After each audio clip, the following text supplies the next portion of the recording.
So Hi, everyone. I'm super excited to have a podcast here with one of my friends, Glen Patterson. I've been wanting to have this talk for quite a long time. My name's Cullen. I'm a candidate for mayor of New York City. I'm a teacher, entrepreneur, and I'm super excited to talk about the future of education and talk about, in particular, Workschool and the professional education expertise of Glen Patterson. So, without further ado, I want to introduce Glen. And Glen, I'm glad to have you and tell us a little bit about yourself, who you are, and your background. Eddie, thanks for having me on your show. This is really awesome.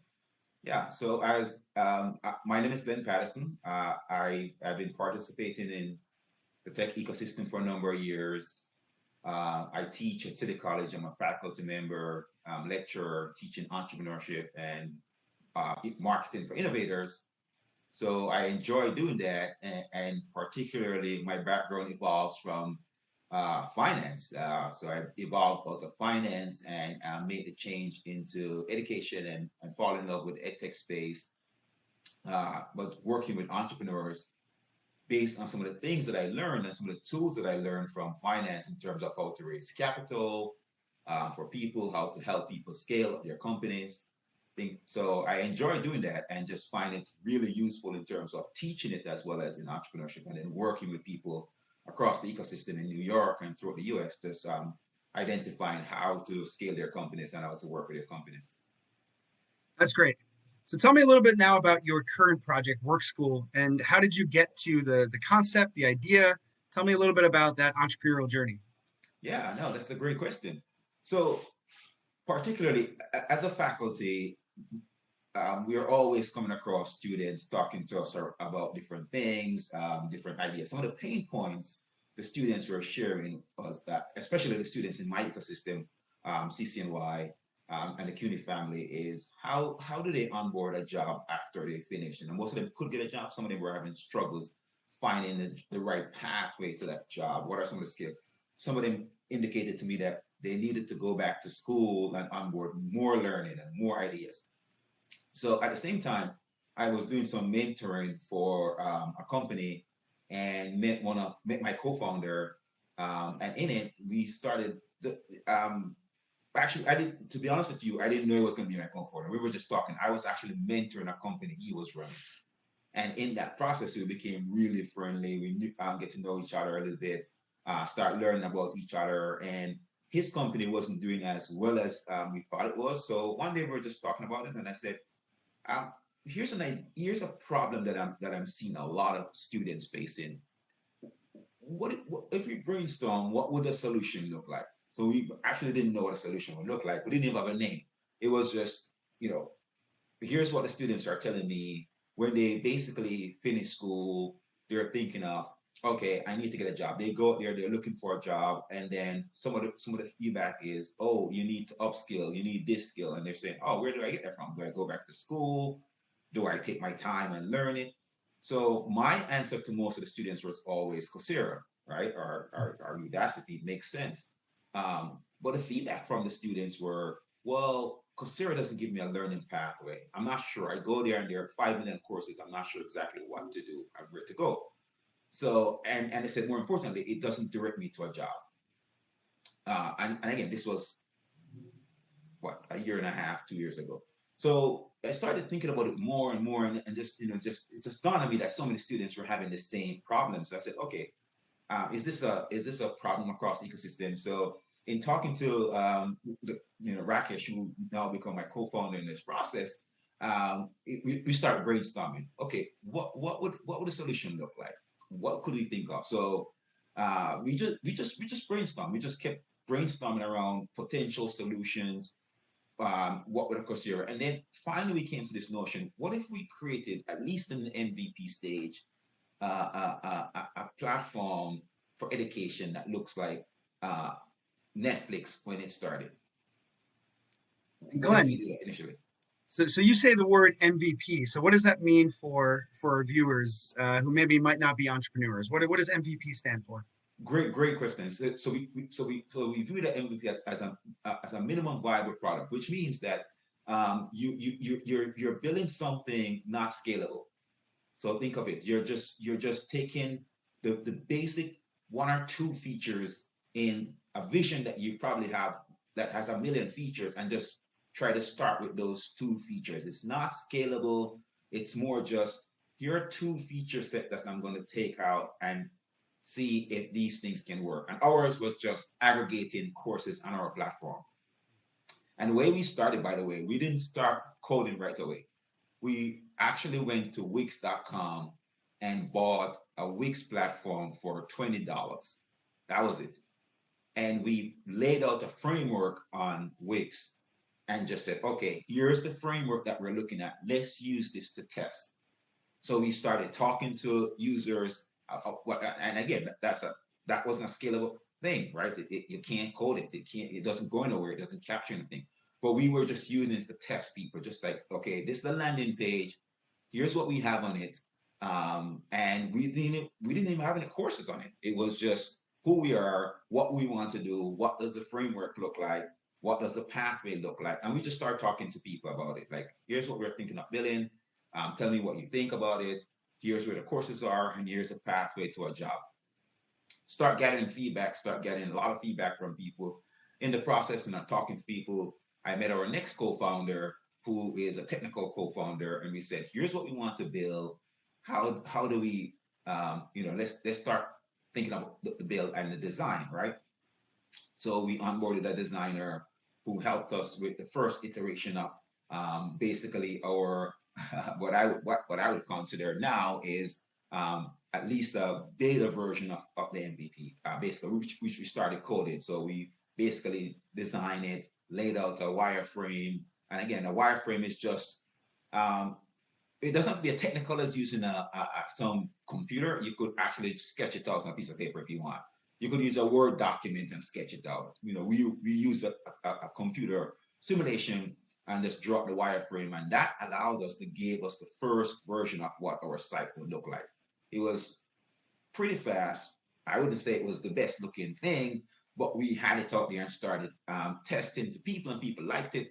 And throughout the process of iteration or design, we came up with, okay, who is, and then we went out and looked for our first educational partner, which was edX. So we went to edX and said we would like to put some of your courses on our platform to offer our. Again, remember, we're thinking that our model right now, as it is a Netflix in the early stage where we're just aggregating courses throughout our entire platform.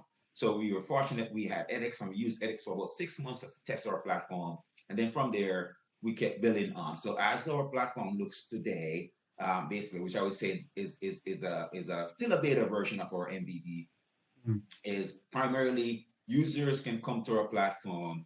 On the platform, they can browse different courses. We have edX, we have Skillshares, we have DataCamp, Treehouse, and Mindvalley on the platform now. Those are our partners that gives you different skill sets. You can actually learn as a student for courses. You can learn different skill sets, upskill if you're working.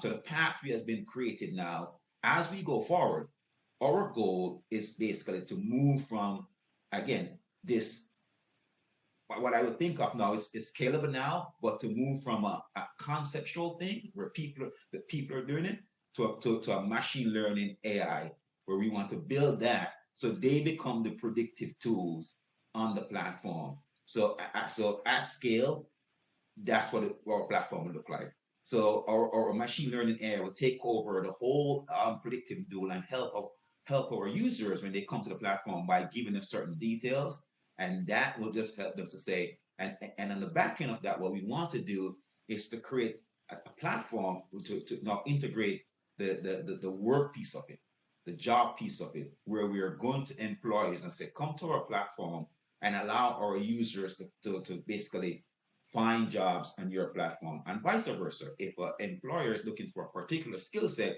they can use our platform to find that skill set to the users. So we are trying to create this vertical integrated thing in a sense, because it's not totally, we don't own it, but in a sense where the user can move from learning something all the way to using what they've learned to find a job on the platform. And then the employers can do the same thing. They can come and find people the skill set they're looking for to find a job. So that's what we would look like. Basically, that's what we want to build out, and that's what we're actually working towards. The users really are enjoying it, but we definitely want to make sure that We're solving the problem for educators, for students. We want to work with schools and particularly integrate our platform in schools and said, how can a student use your platform to rapidly get out of school in probably a year or two? We have heard lots of companies, Tesla, Apple, Microsoft said a student don't need a 4-year degree to get certain jobs. We want to know what those jobs are and then provide our platform to these companies and said, okay, here, people working for your company, they would like to improve and get more skills. Here's our platform. They can do it on demand, on their time, basically, particularly. And then for people who are out there in the community who just can't get access to these programs, we want to provide that for them. We want to partner with universities to say, okay, how can we get somebody, have someone get a degree or a certificate from your school using our platform. Now, this is just fascinating, right? You always surprise me, but you always don't surprise me. You just come out here, I remember I guess I first met you 5 years ago now, almost, which is pretty wild to think. And every time you come up with an idea, it's done within the next 48 hours, where you've gotten it out there. And I think, the way you can practice what you talk about is phenomenal. And two things that I thought were fascinating that you just said. One, a notion of a streaming sort of education service where you can just go and get all of those classes like Netflix does really well. And then also just the reverse engineering of curriculum from industry. And I think it is just fascinating from an entrepreneur standpoint, because ed tech, as you know, is not easy. There's a lot of stakeholders, students, teachers, and a number of others. And I think it's just fascinating the way you've kind of put it forward. Before we move into some future topics of education, you mentioned that when you first started, you used Wix as a site. You used kind of that first step. You did a test. If for the students that are watching right now, what is one tip or two tips that you can give them if they have an idea to actually get started? That's a great question, Eddie. And I really don't want to take credit for this because this is like industry standard. All these guys from Y Combinator and stuff, they love to talk about it. But be willing to start now. Don't try to make it perfect. Perfection is the enemy of innovation. Mm. Your goal is to just start, learn, and they use the word fail fast, but let me just break it down to the students. When we say fail fast, we're not saying, fail and get out. We're saying understand if something is not going right based on the feedback you're getting from your users and change. Don't sit there saying you're right. Just learn from the users and change. But start now. If there's something you want to do, start now. If you see, start now. So don't try to be perfect. Don't sit there. And again, this is a big disadvantage to a lot of students because in school, they're being told to be so perfect. They have to get an A. So it's a really mind shift that's going on if you're an entrepreneur. Because your first iteration don't need to be an A. The last version will be an A. That will be the public company you're going with DoorDash. But the first one, it's okay. Just start, get it out there. It can be the ugliest thing in the world. Don't worry, just get it out. Get it in front of users and allow users to start telling you what they like and what they don't like about it.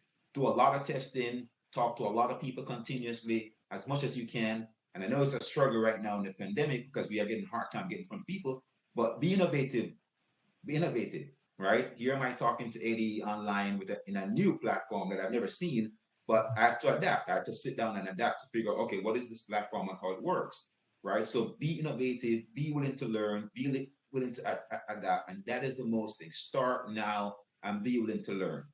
And the second thing is, just remember, this is a long term thing. Entrepreneurship is not a overnight success, right? I think it was Jeff Bezos says that all these things that we see are successful are not an overnight success in a way, right? You're gonna have to take time to learn and to pivot and to iterate and the whole process in it. And you can't get frustrated. You have to be willing to stay in it, right? To stay there for the period of time. And every single moment is going to be a moment that challenges you, but you will learn. So my advice to you right now, if you're thinking about starting a company, start it. Stop thinking, just do it, to steal Nike terms. Just do it. Just start right now, get it out there, and then start learning. Second thing is, I think this is the second or third thing, Don't do it yourself. I know. So everybody wants to own their thing, right? Everybody Mhm. wants to own it. Oh, I own this 100%. Don't do that. This is a challenging environment, entrepreneurial environment. So it's very difficult. By yourself, you're going to really scream. And so find yourself a co-founder too.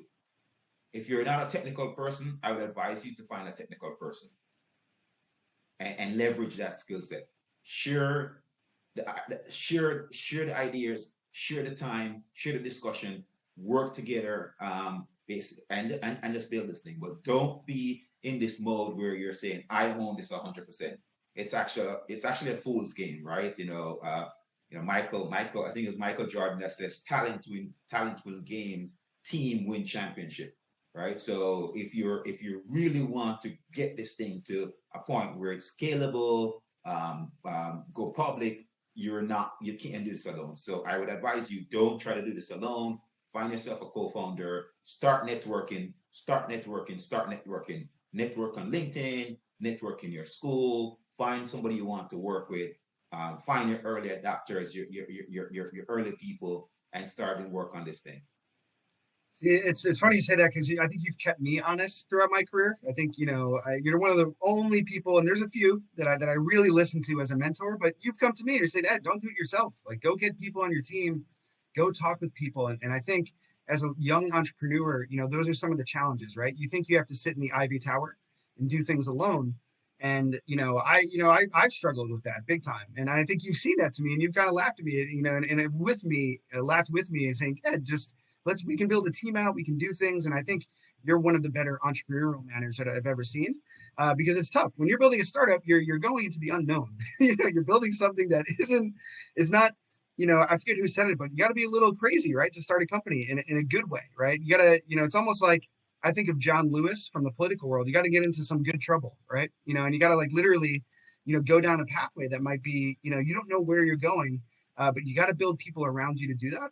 And some of the challenges of my own career have been to be in the ivy tower. So I think your entrepreneurial management skills is impressive, and it's cool too because it's unique because you're kind of like me as well. You're a rogue entrepreneur who teaches as well, right? So it's like you're in both worlds. You can create and you can teach. So with that said, I think you're going to have a couple of perspectives right now that I want to hear. As we close this out over the next five or few minutes, is what are some things that the future of education looks like? So let's see, the pandemic last year. We have the current situation of students being at home. You've obviously taught in the classroom, and one of the things that I really love about your teaching skills is you bring people into the classroom. You bring industry in. You have students engage, and I appreciate that you give students the motivation, and you trust them to have the courage to engage with industry and deal with it. So give me three things that you think the future of education looks like, whether it's students, teachers, or however, considering the current environment with the pandemic, and it could be anything: higher education, teachers, students, work school related. I want to hear from you what the next 10 years look like for education. That's a tough one, and it's a good one as well. There are a lot of smart people out there trying to just dissect and think about what does the future education look like given the world that we're in and the state that we're in. One thing we know for sure: education and the way we deliver education will change and has changed forever. That's one thing we know for sure. It's almost I would humbly say to any single educator, if you think that the world of education hasn't changed, you are in a really sad state. Humbly. So we have to start thinking about. I think a lot of people are misunderstanding when your students say they want online learning. They're not necessarily saying that they have to be um, in person in the classroom, right? We can find a way to create a hybrid approach to this learning environment. We have to create an hybrid approach to this learning environment. It's just like social media, e-commerce. 100% of people is not buying things from Amazon, or Well, the same thing. 100% of students are not going to take class online. You're going to have students who want in person. You're going to have students who are okay with online. We're going to have to find a way to figure out what that hybrid model look like. There are some students that um, uh, the online learning is not the same as in-person learning. I think we need to dive deeper into what they're really saying to us because most of them are saying, "Oh, but I'm okay with taking classes online." So I'm like, "What is that dichotomy? Well, that doesn't make sense to me. Why is it that you're not okay?" But what they're really saying is that they want the in-person experience of a school, but they're okay with taking the class online. That's what they're really saying. And it sounds oxymoronic, but that's what they're saying. That they're okay with coming to the school, being on the campus, running around with their friends, living on the dorms. But if you want them to take a class online, they can go back to their dorms or sit in the all room and take the class online. That's what they're saying to us. And we have to listen to them. The biggest challenge for people who are not entrepreneurs is that they don't listen to their users. And students are the users of education. So I think the industry has to start listening carefully to the users, the students, and say, okay, what is it that we're doing? Most educators are doing what they have done years over years. They're building it for themselves. You know, one of the cardinal sin of any entrepreneurs is don't build this thing for yourself. Build it for the users. So they're insisting, oh, teachers have to come back and teach in person.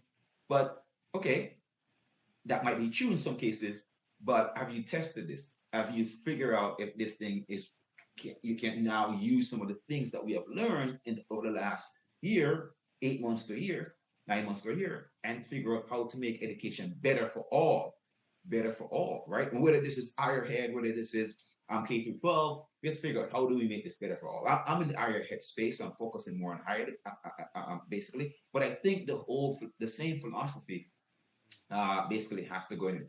I forgot his name, but there's a professor from NYU. He's a lot on LinkedIn now, very popular guy, and he basically said that professors have to become product managers.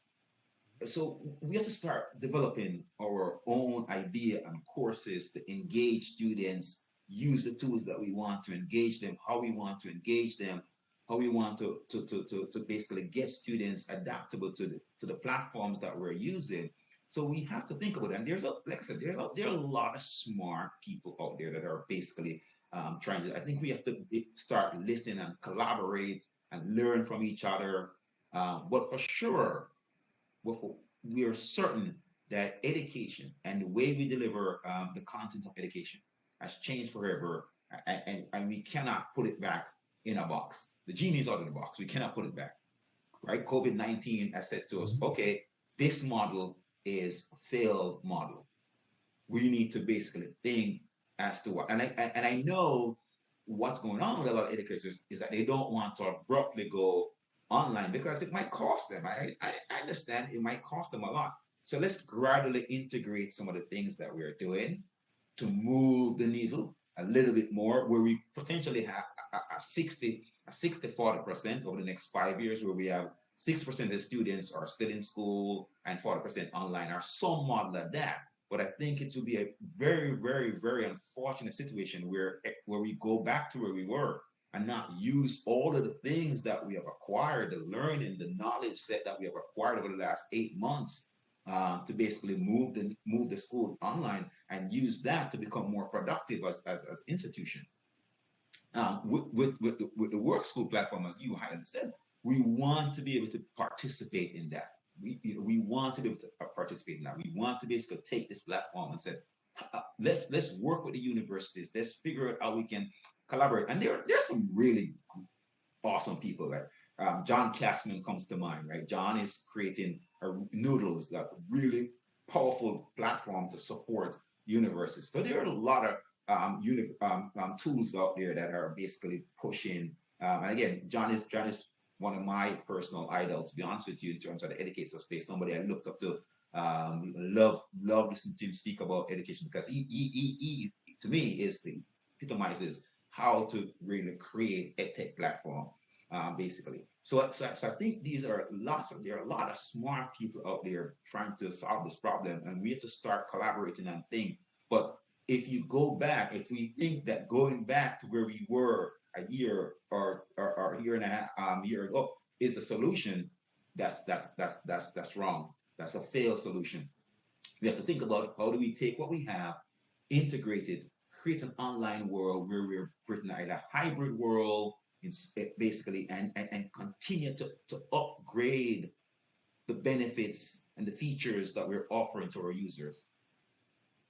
I always see you cease to amaze me. I asked for three things, and I think you gave me 35, right? And I think boiled down to three things that I took away from this is product managers as teachers.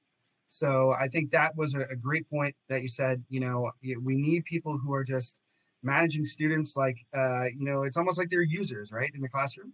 The other is, which I think is fascinating, that I never even looked at it from this perspective, is you always hear the term blended learning, but you use the terminology hybrid learning. And I think from the elements in which you were speaking, there are three things that took away from it. Usually, I think of in-person classroom, and then I also uh, think of online learning.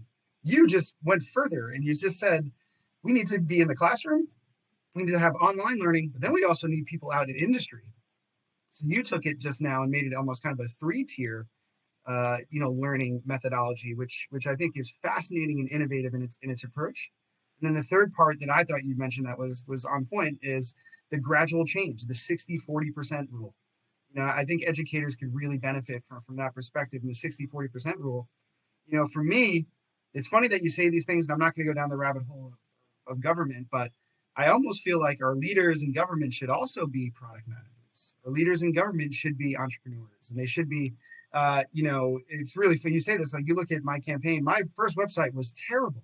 Like it was awful, right? And it was my MVP, right? When I put it out there, and now we're on the second version. And then by the end, though, you hope you get to that A version, but you gotta be willing to go out there and do it. And I think those are the points that you say, right? The three things you just said from an education innovation standpoint, I think could be applied to a lot of different things. Not just politics, but I think also industry and allowing people to create and just giving them those mechanisms to create. So I think we're out of time here. So if you want, maybe one or two sentences to close up. How about, where can we find you or contact you about Workschool? What are ways we can learn about the progress of some of your work? No, yeah, that's great. You can always reach out to us in Work School. We have an Instagram page, we have a LinkedIn page, workschool.co. That's our website. So again, www.workschool.co. Personally, you can reach out to me on LinkedIn, on Twitter. Feel free to reach out and we can talk more. Yeah. Awesome. Glenn, as always, you're at the forefront of education innovation, and I always have fun on these calls. I forgot we're even on a podcast because I just want to keep talking about it. And we'll continue to watch out for you as this pandemic shifts into I think opening the Pandora's box in a good way, in the greatest of ways for education in the future. So thank you. Thank you to the audience, and we're looking forward to following you in the future. Eddie, thank you. Thank you very much. Thank you for having me on your show. I really appreciate it. Thanks to all of your viewers and your audience. Thanks so much, guys. I enjoyed it.